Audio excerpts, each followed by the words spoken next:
Pologne, Solidarité prépare une grève générale, l'Air Walesa annule son voyage en France. CGT, CFDT, Georges Ségui et Edmond Maire s'expliquent sur ce qui les sépare. Les grandes manœuvres, 11 000 hommes, Orange contre Azur, ni vainqueur ni vaincu. Messieurs, bonsoir. Avant de développer avec vous tous ces titres de l'actualité, un mot sur le printemps qui a baigné aujourd'hui nos cœurs et nos corps, balayant d'ailleurs les prévisions pessimistes de nos spécialistes météo avec lesquels nous allons régler notre compte. Il a fait bien beau, en effet, presque partout en France aujourd'hui. Un téléspectateur nous a téléphoné de Colmar pour nous dire qu'un couple de cigognes venait d'arriver chez lui. Bref, Alain Gillot-Pétré, avec votre collègue Laurent Baumette, vous êtes un petit peu mis le doigt dans l'œil, hein. Comment Je vous avais annoncé mardi soir, reprenez l'enregistrement magnétique, il ferait beau vendredi. Oui, Laurent a dit le contraire hier. Oui, mais cela dit, il avait aussi raison, car les spécialistes avaient été un petit peu pessimistes, car il faut que je vous explique quand même qu'un front occlus, c'est-à-dire c'est très difficile à prévoir un front occlus, s'approchait du pays, c'est très friable comme front, et il s'est effondré justement sur l'Atlantique. Alors ne nous plaignons pas, c'était le printemps de France. Regardez les températures qu'il faisait à 13 heures, elles étaient très agréables, vous l'avez dit, de 10 à 18 degrés. Je pense que nous allons voir la carte, là voilà.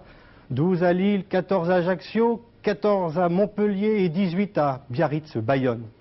Alors pourquoi un petit peu ce printemps-là? Il faut que vous nous expliquiez le principe du 20 ou du 21 mars, qu'on ne comprend pas toujours très bien. Je me doutais que vous me poseriez la question. Alors je vous ai préparé une petite carte, c'est moi qui l'ai dessinée. Alors évidemment, ce n'est pas un Rubens. Voici le soleil, vous l'avez reconnu, vous savez que la Terre tourne autour du soleil, ce n'est pas une information. Vous savez aussi que la Terre est inclinée par rapport au soleil, si bien qu'une partie de la Terre est toujours davantage exposée au soleil qu'une autre. Ce qui fait que si l'on regarde par exemple le 21 décembre, on voit que l'hémisphère sud est plus près du soleil que l'hémisphère nord. Ici c'est l'été dans l'hémisphère nord, ici c'est l'hiver dans l'hémisphère sud, ou c'est le contraire. Bien, le contraire évidemment ici, l'hémisphère nord est plus près du soleil, c'est l'été, l'hémisphère sud est plus loin du soleil, c'est l'hiver. Alors si l'on regarde maintenant le soleil, on a l'impression qu'il bouge, qu'il va du sud au nord, du nord au sud. Et il arrive donc fatalement un moment où il est au milieu. C'est l'équinoxe. Avant c'était les solstices, maintenant c'est l'équinoxe. Aujourd'hui, 20 mars, début du printemps, le soleil n'était ni au nord ni au sud, il était au milieu. La durée du jour égale la durée de la nuit.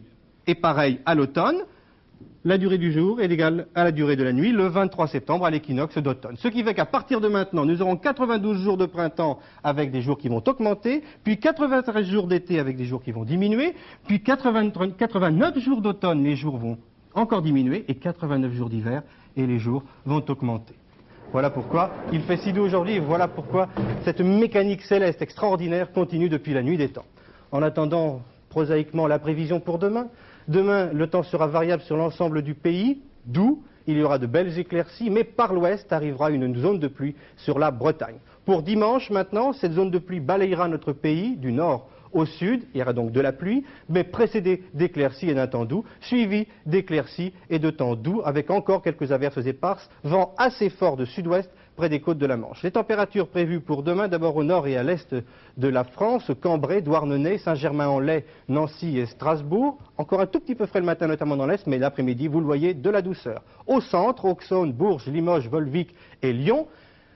Un petit peu tiède le matin, nettement plus tiède l'après-midi. Au sud, Marmande, Montélimar, Marseille, Bayonne et Prades. Là, c'est doux le matin et c'est chaud l'après-midi. Enfin, l'agenda habituel pour demain, samedi 21 mars, les heures de lever et de coucher du soleil en heure civile française, temps universel plus 1. Sainte Clémence. Et ce soir, braquez vos objectifs sur la Lune, car c'est la pleine Lune.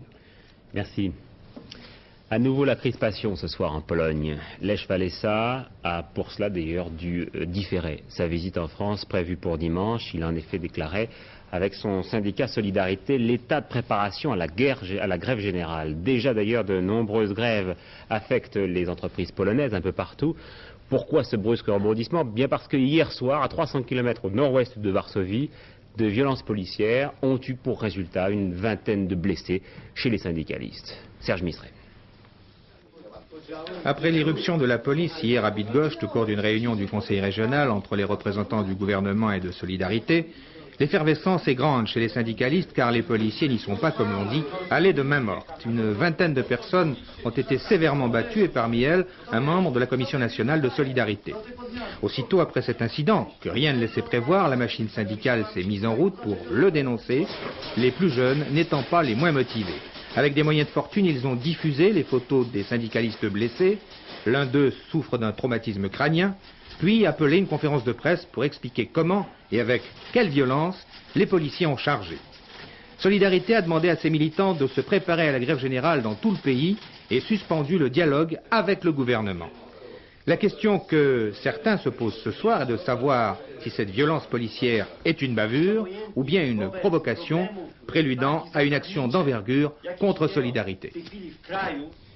Et c'est le moment, Georges Bortoli, que les États-Unis ont choisi pour rappeler une nouvelle fois à l'Union soviétique que toute intervention en Pologne aurait pour eux les conséquences les plus graves. C'est le département d'État qui vient de le dire à l'instant. Oui, c'est une réponse du porte-parole du département d'État qui est bien dans le ton de fermeté nouvelle de l'administration Reagan. Et quand le département d'État dit que toute intervention soviétique aurait les conséquences les plus graves, ça signifie évidemment des mesures de rétorsion économique, ça signifie une reprise de la course aux armements à un degré plus grave que maintenant, et ça signifie probablement aussi des mesures de rétorsion contre les amis des soviétiques en Amérique centrale, c'est-à-dire Cuba, et peut-être aussi en Afrique, c'est-à-dire par exemple l'Angola. Cela dit, il faut remarquer que dans cette même déclaration, le département d'État a lancé un appel au calme et à la modération à toutes les parties polonaises. Et ça se rapproche assez de ce que disent les Européens, de ce que disait par exemple Valéry Giscard d'Estaing le 27 janvier dernier sur Antenne 2, lorsqu'il appelait les Polonais à faire un grand effort pour résoudre leurs problèmes eux-mêmes.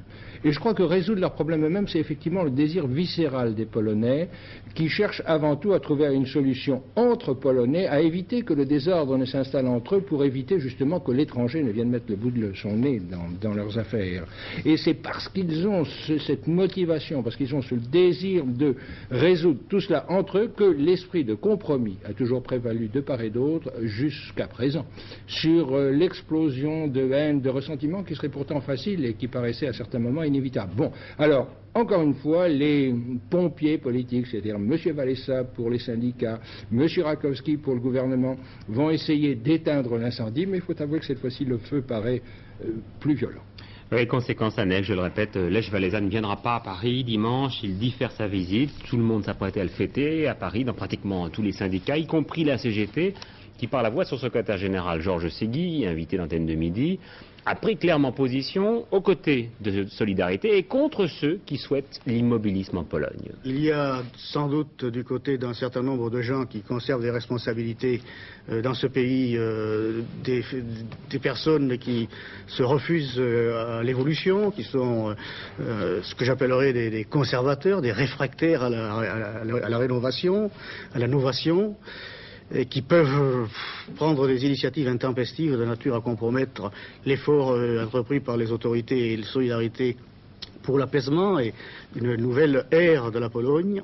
Il y a aussi dans l'ombre de Solidarité des gens qui, par hostilité au socialisme, poussent à des affrontements qui peuvent conduire aussi à des provocations et entraîner des situations du genre de celles qui se produisent aujourd'hui dans ce pays. Mais si vous me demandez comment je vois l'évolution de la Pologne par rapport à la démocratie, eh bien, je vois beaucoup de possibilités d'une Pologne nouvelle et d'une expérience intéressante qui devrait normalement, si elle réussit, avoir une dimension qui dépassera, je l'espère, largement le cadre des frontières polonaises. André Bergeron, lui, souhaite que Lech Walesa et ses amis finissent par triompher et qu'en ce 20 mars, le printemps de Varsovie ne finisse pas comme celui de Prague. Réaction déçue de la CGC et de la CFTC. Quant à Edmond Maire, il maintient la conférence de presse et le gala qu'il avait prévu la semaine prochaine aux côtés de Lech Walesa. Ce sera désormais la manifestation de soutien du peuple de Paris aux travailleurs polonais, a-t-il dit. Edmond Maire qui venait d'être durement accroché par Georges Segui au cours de cette même émission d'Antenne de Midi. Le 40e congrès de la CGT a effectué une démarche très unitaire en direction de la CFDT. Quelques jours après, la CFDT a tenu son congrès à Brest. C'est à partir de ce moment-là qu'a commencé son recentrage. C'est sur la faute des autres alors? C'est à ce moment-là qu'a commencé son recentrage. Je ne parle que des choses historiques que, comme journaliste, vous devriez connaître. Oui. Vous avez l'air, vous faites semblant de l'ignorer. Bon, si vous faites semblant, alors je ne vous reproche pas de ne pas le connaître. C'est à partir du recentrage de la CFDT que lui disait l'action. La CFDT dit resyndicalisation d'ailleurs plutôt que recentrage. Est-ce que vous n'êtes pas du tout d'accord avec cette... Disons resyndicalisation dans le cadre sans recentrage, si vous voulez, c'est pas les mots qui comptent. C'est pas les mots qui comptent. Le fait est que c'est ce tournant de la stratégie de la CFDT, sans utiliser de qualificatif, qui a été le commencement de la détérioration de l'unité d'action, et ensuite la pluie des articles d'Edmond Maire contre la CGT, insultant notre organisation syndicale et s'acharnant à détériorer tant Vous qu'il vous l'a pu. sentez insulté par les propos récents d'Edmond Maire? Insulté, oui. Et s'acharnant par ses propos tant qu'il a pu à détériorer ce qui restait de l'unité d'action. Actuellement, lorsque la CGT en rajoute un peu dans son agressivité vis-à-vis de la CFDT, c'est beaucoup plus à usage interne pour faire face aux troubles qui existent à l'intérieur de la CGT plutôt que de s'adresser à la CFDT. Nous n'allons pas sans cesse réagir aux accusations portées contre nous, nous faisons notre travail syndical, nous constatons que la confiance dans les élections professionnelles renforce tous les jours la CFDT, nous maintiendrons le cap et nous pensons que c'est comme cela qu'on ramènera une meilleure unité entre les organisations syndicales. Les propositions du candidat communiste à l'élection présidentielle satisfont la CGT, pas la CFDT? Nous pensons, nous, à la CFDT, que la voie la meilleure, c'est de faire appel à l'initiative, à la mobilisation, aux luttes sociales pour changer la société, pour répondre à la crise, et non pas de s'en remettre aux promesses de candidats quels qu'ils soient. J'ajoute que Georges Ségui n'avait pas été plus tendre avec François Mitterrand. Et nous voici arrivés au présidentiel avec tout d'abord peut-être un nouveau candidat. Michel Jobert souhaite l'être. Il vient d'adresser une lettre en ce sens à tous les maires de France. Il se veut leur représentant exclusif et s'est volontairement tenu à l'écart de tout écart partisan. Il n'usera que des moyens de propagande prévus par la loi, c'est-à-dire l'affichage légal et le temps d'antenne officiel à la télévision. S'il est candidat, eh bien, il chassera sans doute un petit peu sur les plates-bandes de Marie-France Garot, qui tout à l'heure, dans une conférence de presse, nous a assuré qu'elle serait présente au premier tour. Elle a parlé de ses signatures d'élus à Daniel Brême. Elles viennent de 70 départements différents. Je puis vous préciser, si vous le souhaitez, qu'elles viennent de toutes les formations politiques, de la gauche du Parti socialiste à la droite du Parti républicain, en comprenant le RPR, les centristes, les divers gauches, les modérés droites, le RPR, le Parti républicain et qu'il me pardonne si j'en oublie. Jacques Chirac dans le Figaro Magazine. Les Français, après avoir essayé Valéry Giscard d'Estaing, risquent fort pour sortir de leurs difficultés et s'ils n'ont pas d'autre choix d'essayer François Mitterrand. Hier, le maire de Paris avait estimé à Lille que Valéry Giscard d'Estaing représentait aujourd'hui une déception. Monsieur Giscard d'Estaing qui, dans le Parisien libéré, aujourd'hui, lui répond en quelque sorte en confirmant qu'il ne s'occuperait pas des autres candidats. Je compte, a-t-il dit, mener ce que j'appelle une campagne positive. François Mitterrand, lui, a reçu aujourd'hui le soutien des dirigeants socialistes de 13 pays européens réunis à Paris pour une conférence sur la sécurité et le désarmement. Parmi ces dirigeants, M. Willy Brandt, Olof Palme, Felipe González et Michael Foot.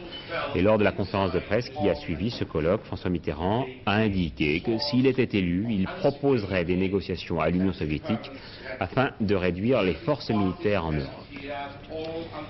Voilà donc pour les dernières prises de position des uns et des autres. Alors comment les sondages les jugent-ils? Comme d'habitude, de manière assez contradictoire. Giscard, moins de satisfaits mais aussi moins de mécontents. C'est le résultat paradoxal du sondage François Rifop concernant la popularité du président de la République. Ceci par rapport à février 81. Les personnes satisfaites du président sont passées de 37 à 35%, celles qui étaient mécontentes de 51 à 47%. Par contre, et c'est là probablement l'information de ce sondage, le nombre des indécis s'est accru, lui, de 6 points. Le sondage Louis Harris L'Express donne Giscard vainqueur au deuxième tour des présidentielles avec 52% contre 48% à François Mitterrand, 18% restant dans l'indécision. En février, alors que Valéry Giscard d'Estaing n'avait pas encore annoncé sa candidature, il se trouvait à égalité avec le candidat socialiste. Je viens d'apprendre que la jeune chômeuse qui s'était immolée par le feu dans le territoire de Belfort, à Roppe, vient de succomber à ses blessures. Elle désespérait de trouver un emploi. Augmentation du chômage, justement, dans la communauté européenne. Le mois dernier, 8,5 millions de travailleurs touchés. En un an, le chômage a augmenté de 65% en Grande-Bretagne, de 53% aux Pays-Bas, de 50% au Danemark, de 37% en Irlande, de 30% en Allemagne comme au Luxembourg, de 23% en Belgique, augmentation de 15% pour la France et de 7% pour l'Italie en un an donc. La fin des grandes manœuvres dans le Midi, ni vainqueur ni vaincu au terme de ce nouveau débarquement de Provence. Chacun est resté bien campé sur ses positions. Ainsi se termine Alpes 80, que vous explique dans le détail François Cornet qui arbitrait les deux camps. C'est une semaine opérationnelle et particulièrement chargée que viennent de connaître les armées dans le sud-est de la France. Un exercice d'importance nationale destiné à repousser l'agression d'un ennemi imaginaire ayant pris pied dans les départements du Var, des Alpes-Maritimes et des Alpes de Haute-Provence. 50 hélicoptères de combat ou de transport de troupes, 300 blindés et 11 000 hommes participaient à cette manœuvre Alpes 81 qui a permis d'entraîner la 27e division alpine au combat défensif. On a pu observer durant ces exercices la parfaite mobilité des troupes héliportées chargées de désorganiser les têtes de pont des éléments offensifs. De nouvelles tactiques de combat par petits commandos, débarqués et réembarqués par hélicoptère, des éléments chargés de ne pas se faire repérer et d'attaquer par surprise telle ou telle position, puis de disparaître.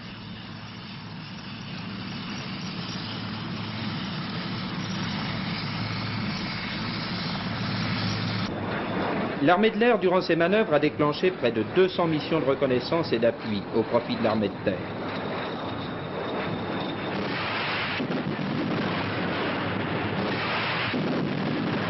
Exercice de tir réel effectué en camp militaire et non en terrain libre, contrairement aux autres missions d'Alpes 80.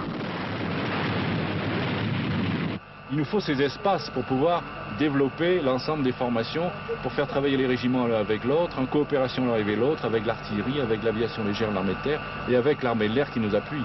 Nous avons donc besoin d'espace. Nous ne trouvons pas cet espace ni dans les camps, ni dans les terrains d'exercice autour des garnisons. Autre exercice qui a étonné les habitants du littoral varois, le débarquement hier matin sur la plage de Cavalère. Un exercice qui marquait en fait la naissance d'une nouvelle composante des forces françaises d'action extérieure, la 31e brigade. Cette unité, embarquée sur la Dive, un bâtiment de débarquement de chars venant d'Ajaccio que nous allons voir dans un instant, est constituée du 2e régiment étranger d'infanterie et du 21e régiment d'infanterie de marine. Sa création officielle sera annoncée en septembre prochain. Elle comprend 2000 hommes qui seraient susceptibles, si cela était nécessaire, d'intervenir dans le bassin méditerranéen pour défendre les intérêts français. Pourquoi ces manœuvres sont-elles liées à la tension internationale? C'est pas un mystère que la situation internationale est à l'heure actuelle plus tendue qu'il y a quelques années, mais l'armée française a comme but de préparer la guerre afin que cette guerre n'ait pas lieu. Les grandes manœuvres ont pris fin ce soir, il n'y a ni vainqueur ni vaincu. Orange n'a pas eu raison d'Azur, donc l'honneur est sauf.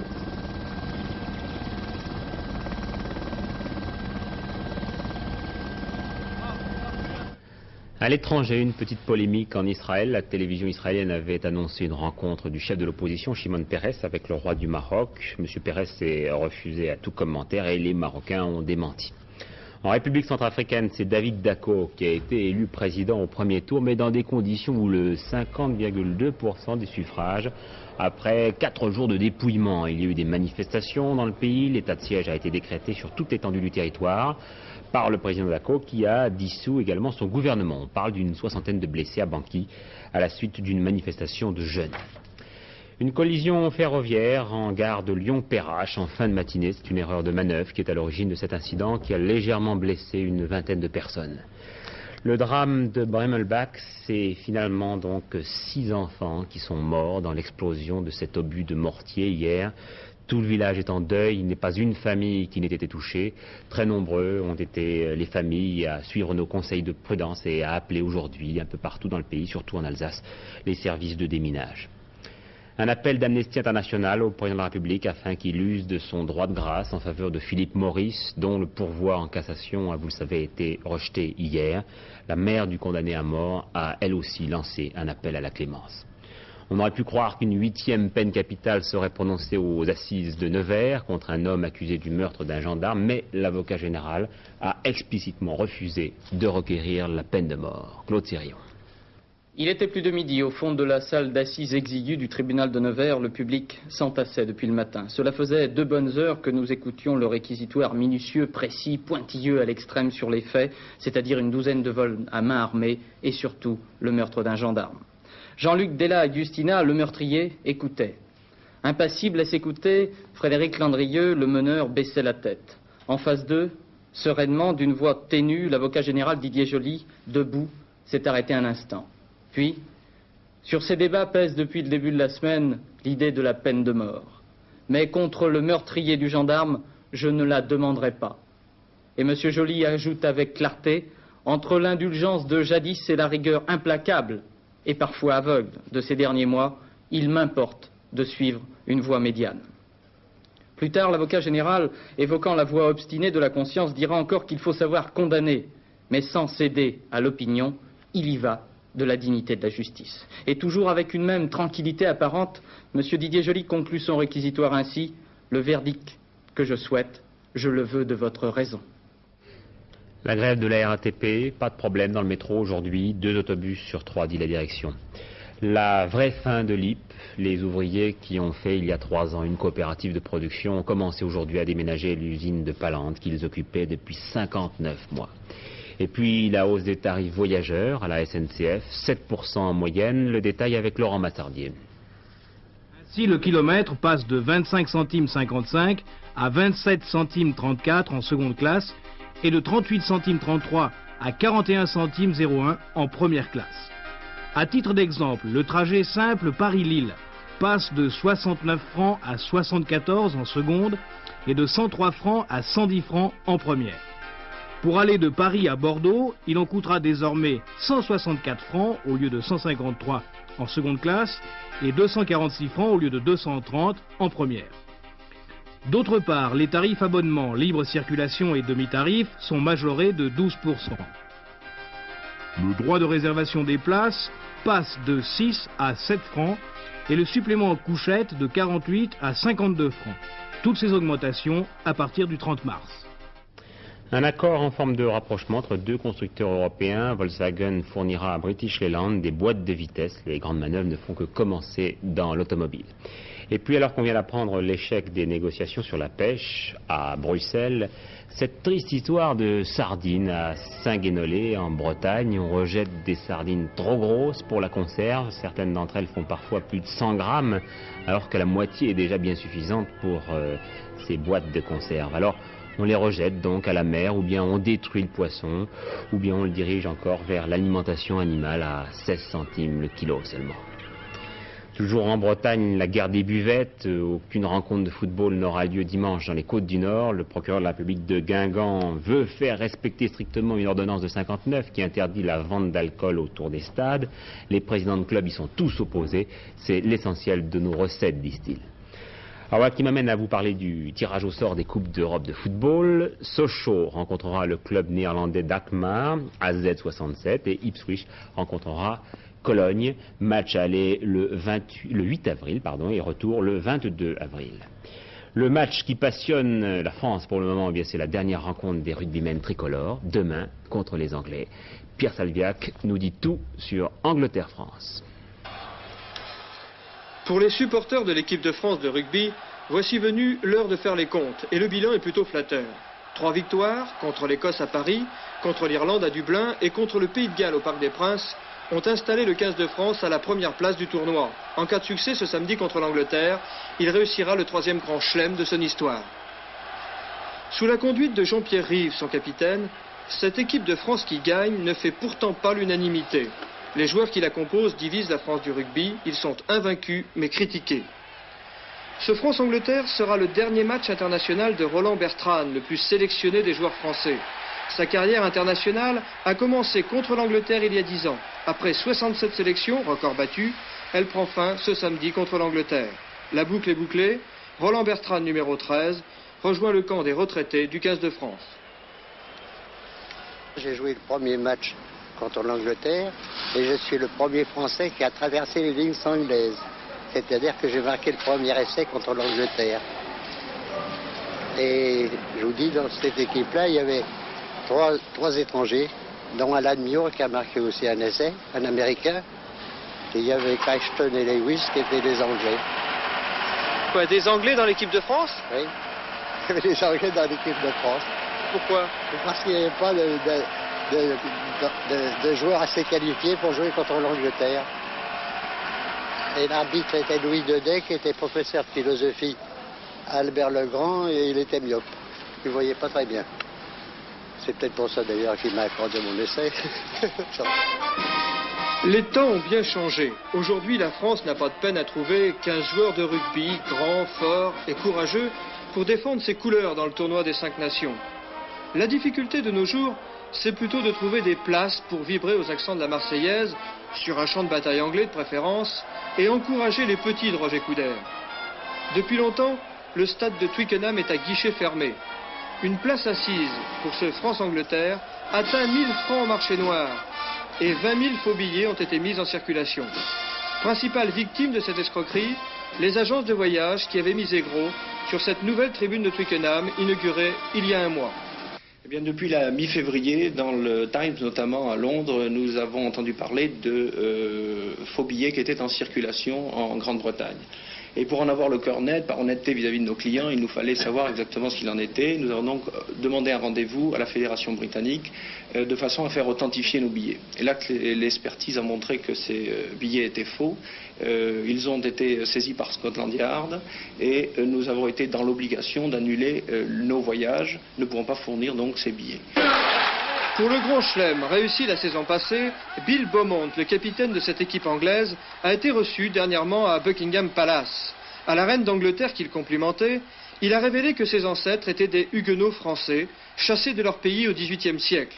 Alors, le match contre la France, c'est chaque fois pour Bill Beaumont l'occasion de nous faire payer cher cet accident de l'histoire. Reste le temps. Il risque de jouer un rôle déterminant dans le déroulement de ce match. La pelouse de Twickenham a la réputation d'être la meilleure du monde, mais attention. Je pense que si le temps est humide, comme en ce moment, l'Angleterre a une grande chance de gagner. Si la pelouse est sèche, alors la France a une chance de l'emporter. Mais de toute façon, ce qui m'importe, c'est de voir un très bon match. Donc nous nous retrouvons à 15h55 sur Antenne 2 avec Coudert et Albaladejo.